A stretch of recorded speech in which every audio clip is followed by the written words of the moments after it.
বেঈমান আবু সেহেল এক নয় দুই নয় 12,000 লোক নিয়ে বাপজি মিটিং ডাকলো। কয় হাজার বললাম বাপ? 12,000।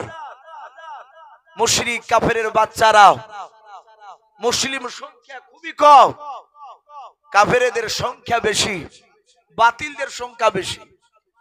তাই আবু সেহেল ডাক দিয়ে বলল, সবাই এই বন্ধুরা, আমাদের বাপ দাদার ধর্মকে মুছে দিতে চাইছে। ওই আব্দুল্লাহর ছেলে মুহাম্মদ সাল্লাল্লাহু আলাইহি ওয়াসাল্লাম, আয় ওকে কে নাস্তাবুদ করতে পারবা বলো? কেউ কি পারবা তার মাথা কাটতে, গলাতে, বডি থেকে আলাদা করতে? সবাই বাপজি তাকাতাকি করছে, কেউ উঠে না। হঠাৎ করে ওমর ইবনুল খাত্তাব রাদিয়াল্লাহু তাআলা আনহু, ওই 12,000 লোকের বাপজি পেছন দিকে বসা ছিল, সে দাঁড়িয়ে এইভাবে হাত উঁচু করে বলল, এই আবু জেহেল, কারণ ওর শক্তি ছিল চরম, এই জন্য বাপজি কাউকে ভয় পেত না। ও জানতো আবু সেহেল মক্কার বড় নেতা। তো ডাক দিয়ে বললে, এই আবু সেহেল, এই হিশামের বেটা আবু সেহেল। আবু সেহেলের আব্বার নাম হিশাম। বললো কি হলো? বলে আমি মুহাম্মদ সাল্লাল্লাহু আলাইহি ওয়াসাল্লামের মাথা কেটে নিয়ে আসবো, আমাকে কি দিবা? ওদবা, সাইবা, আবু সুফিয়ান, আবু লাহাব, তৎকালীন সেই জামানায় মক্কার তারা তাবুর তাবুর নেতা, সবাই কাফের, এক একটা গোত্রের এক একটা নেতা তারা। ওরা সবাই হাত তালি মেরে এইভাবে বলল, আমরা জানতাম ওমর ছাড়া এই কাজ কেউ করতে পারবে না। ওমর বলে আমি পারবো, কেউ তো হাত তুললো না। বলে আমাকে কি দিবা তার বিনিময়ে? ডাক দিয়ে বলল, তার বিনিময়ে তোমাকে 3টা পুরস্কার দেওয়া হবে। 1 নাম্বার, গোটা আরবের মধ্যে সবচেয়ে উচ্চ সম্মানের অধিকারী করা হবে ওমর, যদি নবীর মাথা কেটে নিয়ে আসতে পারো। 2 নাম্বার, তোমাকে 200টা উট দেওয়া হবে। 3 নাম্বার, কেউ কেউ বলেছে তাকে সুন্দরী নারী ভোগ করতে দেওয়া হবে। বলুন আস্তাগফিরুল্লাহ। বাপজি আমার সোনা লালেরাও, সে সময় কাফেররা নারীকে নিয়ে তারা ব্যস্ত থাকতো বেশি। অনেক সাহাবাদেরকে বাপজি নারীর অফার দিয়েছিল, তারা রাজি হয় নাই। বলুন আলহামদুলিল্লাহ। শুধু তাই নয়, সাহাবাদেরকে ঘরের ভিতর ভরে মক্কার সুন্দরী নারীদেরকে ডেকে নিয়ে এসে বলতো ছলে বলে কৌশলে, প্রয়োজন হলে উলঙ্গা হয়ে ওই সাহাবাদের সাথে জেনা করোগা করে তাদের ঈমানটা ধ্বংস করা লাগবে। যদি করতে পারে এর বিনিময়ে প্রচুর টাকা দেওয়া হবে। তারা নারীর দিকে চোখ তুলে তাকায়নি। বলুন আলহামদুলিল্লাহ।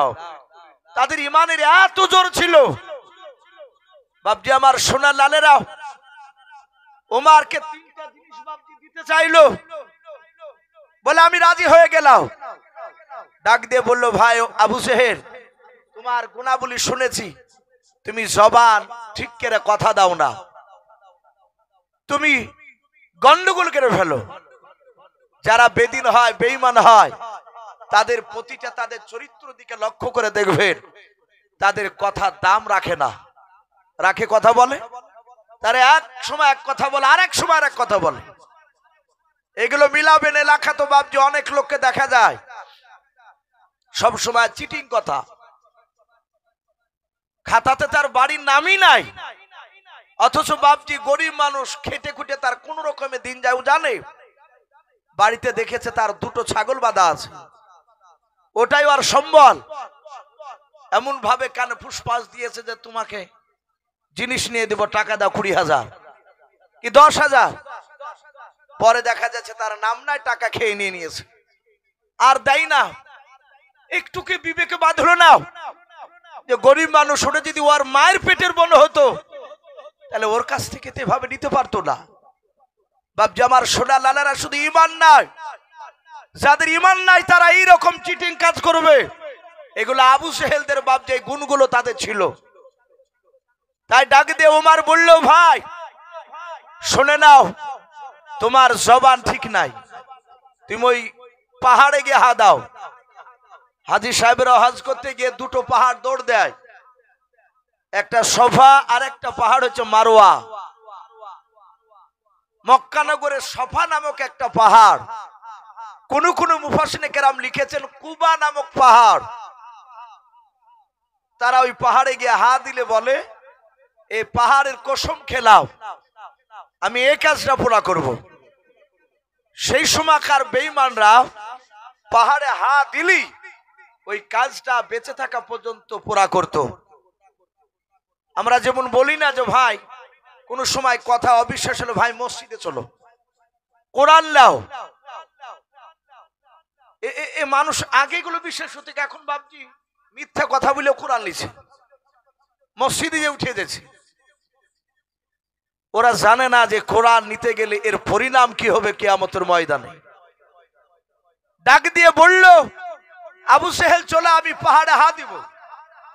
ওই পাহাড়ে হা দিল, ওয়াদা পুরা হয়ে গেল। আবু সেহেল বেঈমান তলোয়ার হাতে করে নিয়ে, বাপজি নয় ওমার বিষাক্ত তলোয়ার, ওমার তলোয়ার হাতে করে, উলুঙ্গা তলোয়ার হাতে করে নিয়ে বাপজি দৌড়াতে শুরু করলো আল্লাহ রসুলের মাথা কাটার জন্য। ওমার দৌড়ে যায়, মরুভূমির ময়দান দিয়ে পার হচ্ছিল। হঠাৎ করে দেখলো বাবা পেছন দিক থেকে একজন মানুষ ডাক দেয়। হাদিসে পাওয়া যায় ওই মানুষটার নাম হযরত নাঈম রাদিয়াল্লাহু তাআলা আনহু।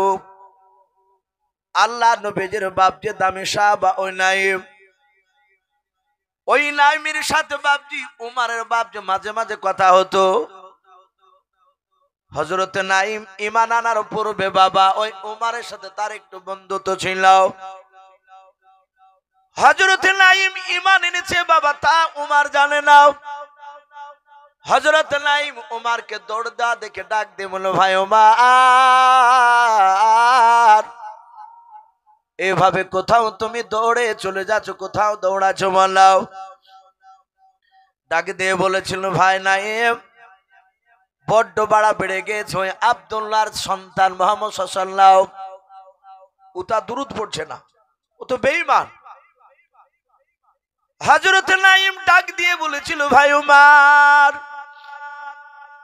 তুমি কি করবা? ওই আব্দুল্লাহর ছেলের কাছে গিয়ে বলে, বেটার গলা খানাকে কেটে নিয়ে আসবো, ওকে দুনিয়ার বুক থেকে তাকে বিদায় করে দিব, আর বেঁচে থাকার অধিকার রাখবো না।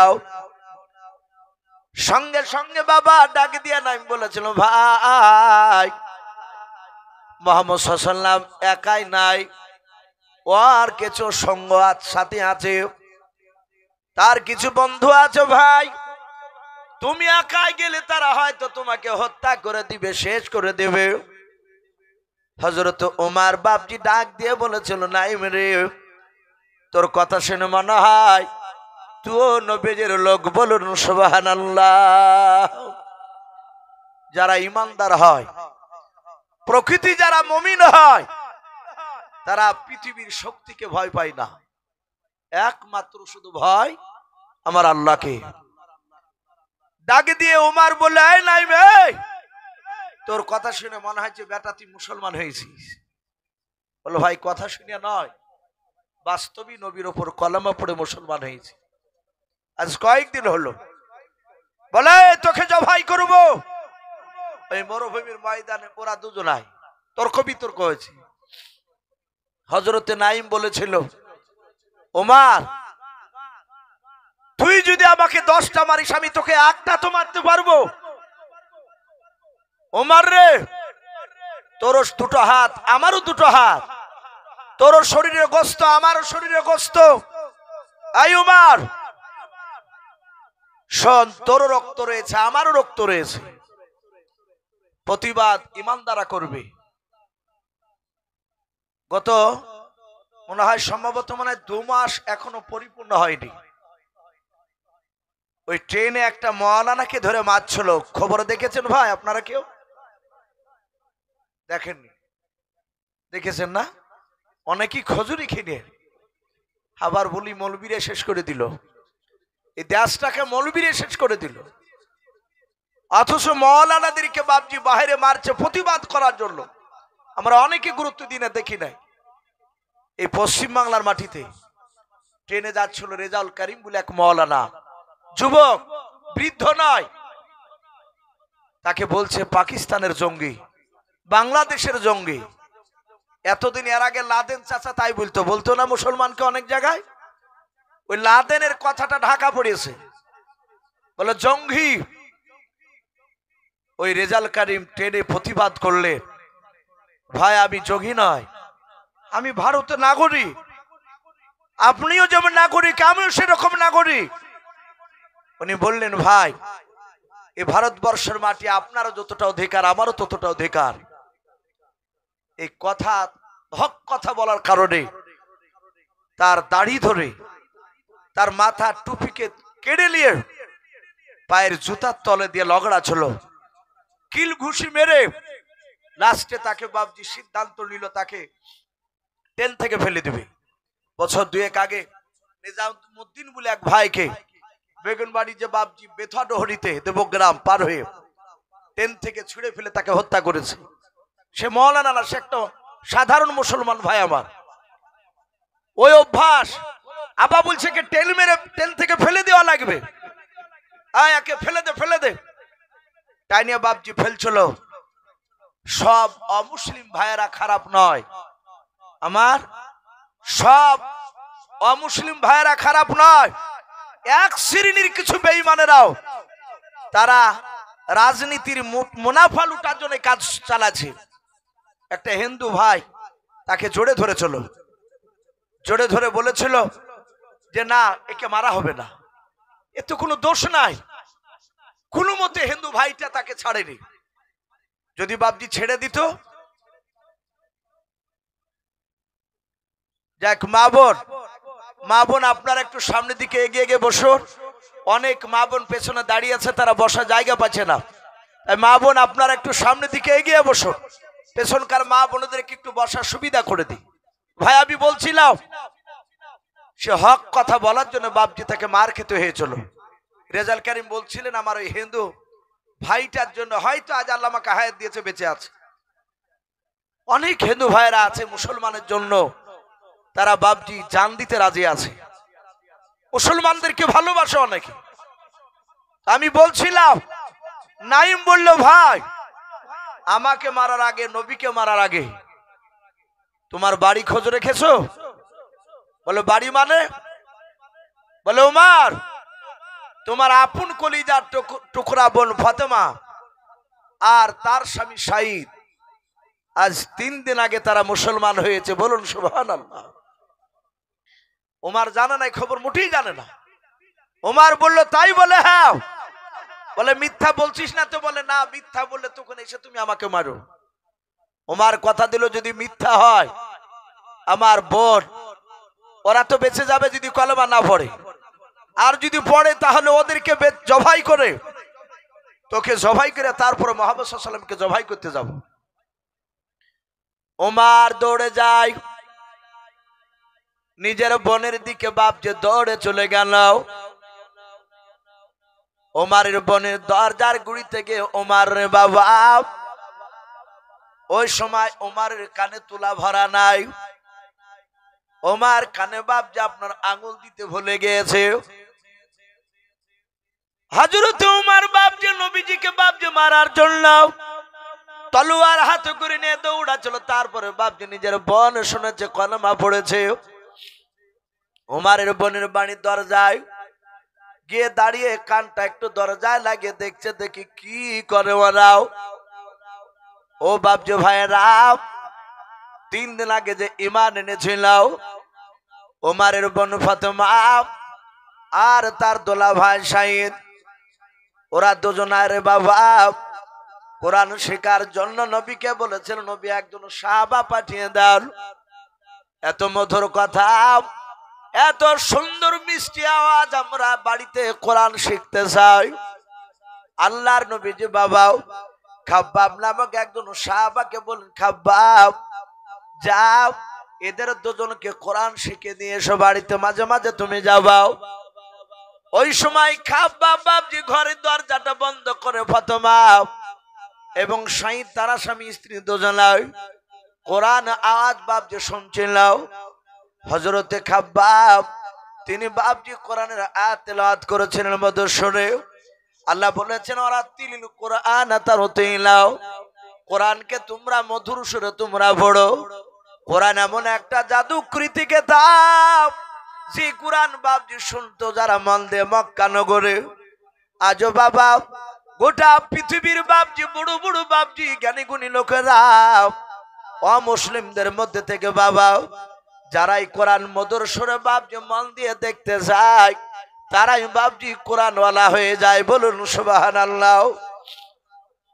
ওমরের কানে গিয়ে বাবজি তিনটা কোরআনের আয়াতের আওয়াজ বাবজি ধাক্কা লেগে গিয়েছে। ওমর বাবা চিৎকার করে ডাক দিয়ে বলেছে, বোন ফাতেমা দরজা খোল। যাহাতে দরজা খোলার কথা বললাও, হযরতে খাব্বাব কোরআন খান বাবজি বুকের সাথে বাবজি জোরে ধরলেন। ফাতেমা বুঝতে পেরেছে এই গলার আওয়াজ আমার ভাইয়ের। মনে হয় ওমর জানতে পেরেছে আমরা কলেমা পড়েছি। ওমর মনে হয় আমাদের কার বেঁচে রাখবে না, হত্যা করে ফেলবে। কারণ আমার ভাই অত্যন্ত জিদে রাগের। হযরতে ফাতেমা ডাক দিয়ে বলেছিলেন, ওগো আমার খাব্বাব ভাই, ওমর কোরআনকে চিনে না, কোরআনের হয়তো অবমাননা করবে। ওগো খাব্বাব ভাই, কোরআন খানা তুমি নিয়ে তুমি ঘরের আড়ালে লুকিয়ে যাও। মারির ভয় পালায়নি। ওমর যদি কোরআনটাকে ছিঁড়ে ফেলে দেয়, তাই কোরআনটা নিয়ে ভাই একটু লুকাও, বাকিটা আমরা দেখছি। ওমর কয়েকবার দরজা খুলতে বললে, একটু দেরি হলে খুলতে। ওই উমার পা দিয়ে বাবজি দরজায় এত জোরে বাবা আঘাত করলো, দরজাটা ভেঙে গেল।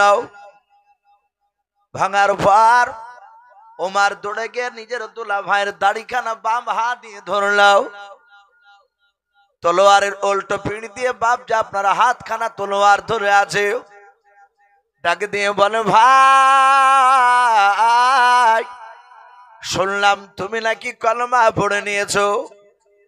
হযরতে শাহিদ ডাক দিয়ে বলে, ওরে ভাই উমর, শুধু আমি একাই নয়, শুনে নাও, তোমার বোন ফাতেমা কলমা পড়ে মুসলমান হয়েছে। বলুন সুবহানাল্লাহ।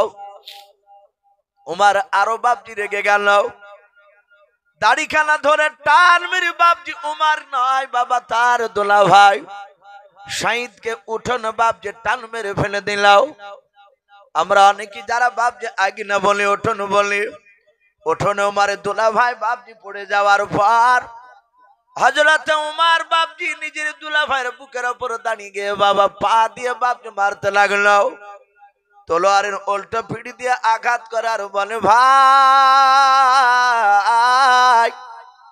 এখনো সময় আছে, নবীজিকে ভুলে যাও। হযরত উমর বাবজি মারে, শহীদ কাঁদে আর বলো, ভাই উমর তুমি তো আমার পর নয়, তুমি আমার নিজের মানুষ। ভাই উমর শুনে নাও, তুমি আমাকে মারতে মারতে তলোয়ার দিয়ে যদি আমাদেরকে জবাই করে ফেলো, আমরা দুজনাই কলমা ছাড়তে রাজি নাই। বলুন সুবহানাল্লাহ। উমর বাবজি আপনার থামে নাই, এত মার মারতে লাগলো, মারতে মারতে মারতে বাবা ওমরের বোন তাকে দেখলেন, আমার স্বামীকে আমার ভাই মেরে ফেলবে, বেঁচে রাখবে নাও। মাটিখানা বাবজি উঠোনের মাটি বাবজি রক্তে লাল হয়ে গিয়েছে বাবা। ওমর শুধু মারে, বল নবীকে ছাড়বে কিনা বল।